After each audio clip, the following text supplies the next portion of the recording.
ನಿನ್ನನ್ನು ಪ್ರೀತಿಸದಿರಲಾಗಲಿಲ್ಲ ನನಗೆ. ಸಂಚಿಕೆ 15. ಶಿವಿ ಮತ್ತು ತನು ಮಾತನಾಡುವುದನ್ನು ಕೇಳಿಸಿಕೊಂಡ ನಿವಿ ತನ್ನ ರೂಮಿಗೆ ಹೋದಳು. ನನ್ನಿಂದ ಯಾರಿಗೂ ಒಳ್ಳೆಯದಾಗ್ತಿಲ್ಲ. ಗೊತ್ತಿದ್ದೋ ಗೊತ್ತಿಲ್ಲದೇನೋ ಎಲ್ಲರ ನೋವಿಗೆ ನಾನೇ ಕಾರಣಲಾಗ್ತಿದ್ದೀನಿ. ಆವತ್ತು ನನ್ನಿಂದ ಮೀರು ಜೀವನ ಹಾಳಾಯಿತು. ಎಲ್ಲರೊಡನೆ ಬೆರೆತು ತರಲೆ ಮಾಡ್ತಿದ್ದ ಹುಡುಗಿ, ಅಪ್ಪ ಅಮ್ಮನ ಮುದ್ದಿನ ಮಗಳು, ಯಾರಿಗೂ ನೋವಾಗದಂತೆ ನಡೆದುಕೊಳ್ಳುವ ಜೀವ, ನಮ್ಮೆಲ್ಲರ ಜೀವನದಲ್ಲಿ ಬೆಳಕಂತೆ ಇದ್ದವಳು, ಇಂದು ಅವಳ ಜೀವನ ಕತ್ತಲ ಕೋಣೆಯಲ್ಲಿ. ಪರೋಕ್ಷವಾಗಿ ನಾನು ಇದಕ್ಕೆಲ್ಲ ಹೊಣೆಯಾದೆನಲ್ಲ. ಈ ನೋವು ಇಷ್ಟು ದಿನ ನನ್ನನ್ನು ಇಂಚಿಂಚಾಗಿ ಕೊಲ್ತಿತ್ತು. ಈಗ ನನ್ನ ಶಿವಿ ಜೀವನಕ್ಕೂ ನಾನು ಮುಳ್ಳಾಗಿದ್ದೇನೆ. ನನ್ನನ್ನು ಅರ್ಥ ಮಾಡಿಕೊಳ್ಳಲು ಯಾರೂ ಇಲ್ಲ. ಯಾಕೋ ಅನಾಥಯಾದೆ ಅನ್ನಿಸ್ತಿದೆ ಎಂದು ಬಾಲ್ಕನಿಗೆ ಹೋದಳು. ಅಲ್ಲಿ ಆಕಾಶದಲ್ಲಿ ನಕ್ಷತ್ರಗಳನ್ನು ದಿಟ್ಟಿಸುತ್ತಾ ನಿಂತಳು. ಆ ನಕ್ಷತ್ರವು ಅವಳಲ್ಲಿ ಏನೋ ಹೇಳುತ್ತಿತ್ತು. ಎಂದಿನಂತೆ ಅವಳ ಸೀಕ್ರೆಟ್ ಕಬೋರ್ಡ್ನಿಂದ ಡೈರಿಯನ್ನು ತೆಗೆದವಳೆ ತನ್ನ ಮನಸ್ಸಿನಲ್ಲಿರುವುದನ್ನು ಅದರಲ್ಲಿ ಗೀಚತೊಡಗಿದಳು. ಕೆಲವೊಮ್ಮೆ ಮನಸ್ಸಿನಲ್ಲಿರುವುದನ್ನು ಯಾರ ಬಳಿಯಾದರೂ ಹೇಳಿ ಮನಸ್ಸು ಹಗುರ ಮಾಡಬೇಕು ಎಂದನಿಸುತ್ತದೆ. ಆದರೆ ಇಂದಿನ ಕಾಲದಲ್ಲಿ ಯಾರಿಗೂ ಕೇಳುವ ತಾಳ್ಮೆ ಇರುವುದಿಲ್ಲ. ಇನ್ನು ಕೇಳಿದರೂ ನಮ್ಮ ಭಾವನೆಗಳನ್ನು ಅರ್ಥ ಮಾಡಿಕೊಳ್ಳುವಲ್ಲಿ ವಿಫಲರಾಗ್ತಾರೆ. ಅಂತಹ ಸಂದರ್ಭದಲ್ಲಿ ನಮಗೆ ನೆರವಾಗುವುದು ಡೈರಿ ಅಲ್ಲವೇ? ಡೈರಿ ಬರೆಯುವಾಗ ನಮ್ಮ ಮನಸ್ಸಿನಲ್ಲಿರುವುದನ್ನು ಒಬ್ಬರೊಂದಿಗೆ ಹಂಚಿಕೊಂಡ ಹಾಗೆ ಆಗುತ್ತದೆ. ಮನಸ್ಸು ಹಗುರವಾಗುತ್ತದೆ. ಡೈರಿ ಬರೆದ ನಂತರ ಅದನ್ನು ಯಥಾಸ್ಥಾನದಲ್ಲಿಟ್ಟಳು. ಅವಳ ಪ್ರೀತಿ ಅವಳಿಗೆ ಸಿಗಬೇಕು. ನನ್ನ ಶಿವಿ ಯಾಕೆ ನನ್ನಿಂದ ನೋವು ಅನುಭವಿಸಬೇಕು? ಕೃಷ್ಣ, ನನಗೋಸ್ಕರ ನಾನೇನೂ ಕೇಳಲ್ಲ. ಇನ್ನು ಎಷ್ಟು ನೋವು ಬೇಕಾದರೂ ಅನುಭವಿಸಲು ನಾನು ಸಿದ್ಧ. ಆದರೆ ನನ್ನವರು ಯಾವಾಗಲೂ ಚೆನ್ನಾಗಿರಬೇಕು. ನನ್ನ ಶಿವಿ ಯಾವಾಗಲೂ ಖುಷಿಯಾಗಿರಬೇಕು. ನನಗೆ ದಾರಿ ತೋರಿಸು ಪರಮಾತ್ಮ ಎಂದು ಮನಸ್ಸಲ್ಲೇ ಕೃಷ್ಣನಿಗೆ ಅಪ್ಲಿಕೇಶನ್ ಹಾಕಿದಳು. ಯಾಕೋ ಅಮ್ಮನ ಮಡಿಲಲ್ಲಿ ಮಲಗಬೇಕು ಅನ್ನಿಸ್ತಿದೆ ಎಂದುಕೊಂಡು ಶಾಂತಿಯವರ ರೂಮಿಗೆ ಹೋದಳು. ಅಲ್ಲಿ, ರೀ, ಏನು ಯೋಚನೆ ಮಾಡ್ತಿದ್ದೀರಾ? ಏನಿಲ್ಲ ಕಣೆ, ನಮ್ಮ ಮಕ್ಕಳ ಭವಿಷ್ಯದ ಬಗ್ಗೆ ಹೀಗೆ ಯೋಚನೆ ಮಾಡ್ತಿದ್ದೆ. ಇವಾಗ ಇದ್ದಕ್ಕಿದ್ದಂತೆ ಯೋಚನೆ ಮಾಡಲೇನಾಯಿತು? ಯಾಕೋ ಶಾಂತು, ನನಗೂ ವಯಸ್ಸಾಗ್ತಾ ಬಂತು. ಇನ್ನೆಷ್ಟು ದಿನ ಬದುಕಿರ್ತೇನೋ ಗೊತ್ತಿಲ್ಲ ಎಂದು ಹೇಳುವಷ್ಟರಲ್ಲಿ ಶಾಂತಿಯವರು ಸದಾನಂದರವರ ಬಾಯಿಗೆ ಕೈ ಅಡ್ಡ ಇಟ್ಟರು. ಸದಾನಂದರವರು ಶಾಂತಿಯವರ ಕೈ ತೆಗೆದು, ನಾನು ಹೇಳೋದನ್ನು ಕೇಳು ಶಾಂತು. ಮನುಷ್ಯನ ಜೀವನ ಶಾಶ್ವತ ಅಲ್ಲ. ಯಾವತ್ತಾದರೂ ಭಗವಂತ ಪಾಸ್ಪೋರ್ಟ್ ಕಳಿಸಿದಾಗ ಹೋಗಲೇಬೇಕು. ನಿಮ್ಮ ಜೊತೆ ನನಗೂ ಪಾಸ್ಪೋರ್ಟ್ ಕಳಿಸೋಕೆ ಹೇಳಿ. ಹಾಗಾದರೆ ಮದುವೆ ವಯಸ್ಸಿಗೆ ಬಂದಿರೋ ಮಕ್ಕಳ ತಾಯಿ ಕಣೆ ನೀನು. ಇನ್ನೂ ಚಿಕ್ಕ ಮಕ್ಕಳಂಗೆ ಆಡ್ತೀಯಲ್ಲೇ. ನಮ್ಮ ಮುದ್ದಿನ ಮಗಳು ಮೊನ್ನೆ ತಾನೇ ಹೇಳಿದ್ಲಲ್ವಾ, ಮನುಷ್ಯ ಎಷ್ಟೇ ದೊಡ್ಡವರಾದರೂ ಚಿಕ್ಕ ಮಗು ಥರ ಇರಬೇಕು ಅಂತ. ಮುಂಗಾರು ಮಳೆಯಲ್ಲಿ ಗಣೇಶಣ್ಣ ಹೇಳಿದ್ದಾನೆ ಅಂತ. ನಾನು ಆ ಗುಂಪಿಗೆ ಸೇರಿದವಳು ಬಿಡಿ. ನಮ್ಮ ಮಗಳು ತರಲೆ ಆಗಿದ್ದರಲ್ಲಿ ಆಶ್ಚರ್ಯ ಇಲ್ಲ. ನೀನು ಬೆಳೆಸಿದ ಮಗಳು ನಿನ್ನ ಹಾಗೆ ಶುದ್ಧ ತರಲೆ. ಹೌದು ರೀ, ನಾನು ತರಲೇನೆ. ಏನಿವಾಗ? ಅಮ್ಮ ತಾಯಿ, ತಮ್ಮ ಮಕ್ಕಳ ಬುದ್ಧಿ ಸ್ವಲ್ಪ ಬದಿಗಿಟ್ಟು ನಾನು ಹೇಳೋದನ್ನು ಕೇಳಿ. ಹೇಳಿ ಮಹಾರಾಜರೇ. ಇನ್ನೂ 2 ವರ್ಷದಲ್ಲಿ ನೀವೀಗ ಓದು ಮುಗಿಯುತ್ತದೆ. ಆಮೇಲೆ ಅವಳಿಗೆ ಮದುವೆ ಮಾಡೋಣ. ರೀ, ಆದರೆ ನೀವೇ ಇದಕ್ಕೆ ಒಪ್ತಾಳಾ? ಒಪ್ಪಲೇಬೇಕು.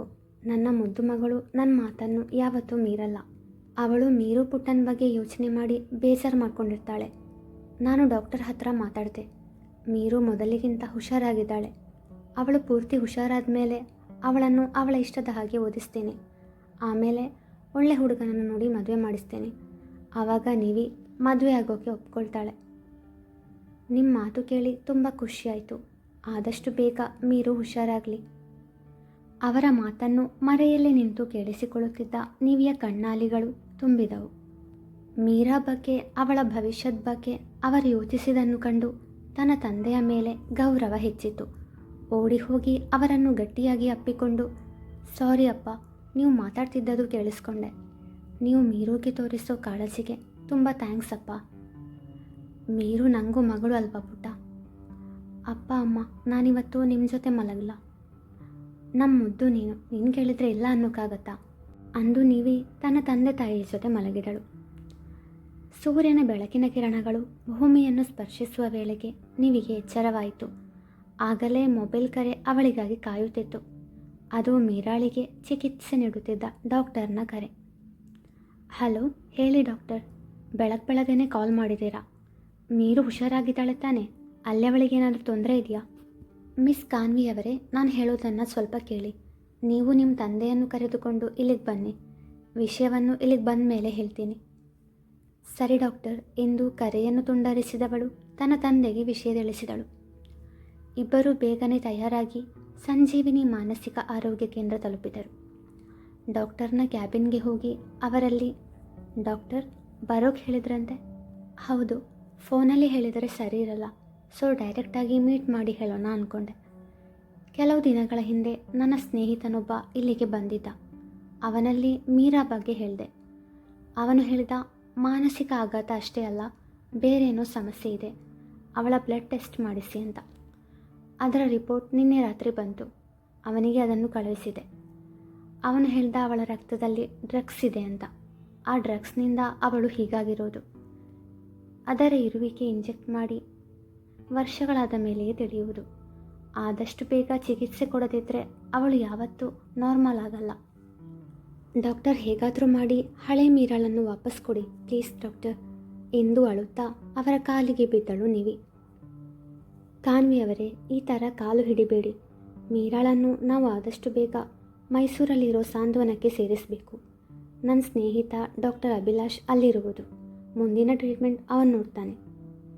ಸರಿ ಎಂದು ಮೀರಾಳನ್ನು ಕರೆದುಕೊಂಡು ಮೈಸೂರಿನ ಸಾಂತ್ವನಕ್ಕೆ ತಲುಪಿದರು. Hello doctor, I am Sadananda Varma. Doctor Santosh ರವರು ಹೇಳಿ ಮೀರಾಳನ್ನು ಇಲ್ಲಿಗೆ ಕರ್ಕೊಂಡು ಬಂದ್ವಿ. ಹಾಂ, ನಾನೇ ಅವರಿಗೆ ಹೇಳಿದ್ದೆ. ಡೋಂಟ್ ವರಿ, ಆದಷ್ಟು ಬೇಗ ಅವರು ನಾರ್ಮಲ್ ಆಗ್ತಾರೆ, ನೀವು ಚಿಂತೆ ಮಾಡಬೇಡಿ. ಥ್ಯಾಂಕ್ ಯು ಡಾಕ್ಟರ್ ಎಂದು ಮಂಗಳೂರಿಗೆ ತೆರಳಿದರು. ಮೀರಾಳನ್ನು ಮೈಸೂರಿಗೆ ಬಿಟ್ಟು ಬಂದ ಮೇಲೆ ನಿವಿ ತುಂಬ ಬೇಸರಗೊಂಡಿದ್ದಳು. ಅಪ್ಪ, ಮೀರು. ಚಿಂತೆ ಮಾಡಬೇಡ ಪುಟ್ಟ, ಡಾಕ್ಟರ್ ಅಭಿಲಾಷ್ ರವರು ಫಾರಿನ್ನಿಂದ ಬಂದವರು, ಸರಿಯಾದ ಚಿಕಿತ್ಸೆ ನೀಡ್ತಾರೆ. ನಮ್ಮ ಮೀರಾ ಬೇಗ ಮೊದಲಿನಂತೆ ಆಗ್ತಾಳೆ, ನೋಡ್ತಾ ಇರು. ಅಷ್ಟಾದರೆ ಸಾಕು, ನಂಗೆ ಬೇರೆ ಏನೂ ಬೇಡ. ಮನೆಗೆ ತಲುಪಿದ ಮೇಲೆ ಮನೆಯಲ್ಲಿ ಎಲ್ಲರಿಗೂ ವಿಷಯ ತಿಳಿಸಿದರು. ಆದರೆ ಮೀರಾಳ ರಕ್ತದಲ್ಲಿ ಡ್ರಗ್ಸ್ ಹೇಗೆ ಬಂತು ಎಂಬ ಪ್ರಶ್ನೆಗೆ ಉತ್ತರ ಸಿಗಲಿಲ್ಲ. ಯಾಕೆಂದರೆ ಅವರ ಸ್ಕೂಲಲ್ಲಿ ತುಂಬ ಸ್ಟ್ರಿಕ್ಟ್. ಇಲ್ಲಿ ತನಕ ಯಾವ ವಿದ್ಯಾರ್ಥಿಯೂ ಅಲ್ಲಿ ಡ್ರಗ್ಸ್ ಉಪಯೋಗಿಸಿದ ಪುರಾವೆ ಇಲ್ಲ, ಎಲ್ಲೂ ಕೇಳಲ್ಪಟ್ಟಿಲ್ಲ. ಅವತ್ತು ಏನು ನಡೆಯಿತು ಎಂದು ತಿಳಿಯಬೇಕಾದರೆ ಅಕ್ಷಯನ್ನು ಹುಡುಕಲೇಬೇಕಿತ್ತು. ಸುಮಾರು 6 ತಿಂಗಳ ನಂತರ ಮೈಸೂರಿನಿಂದ ಡಾಕ್ಟರ್ ಅಭಿಲಾಷ್ ರವರು ಕರೆ ಮಾಡಿ ಬರಲು ಹೇಳಿದರು.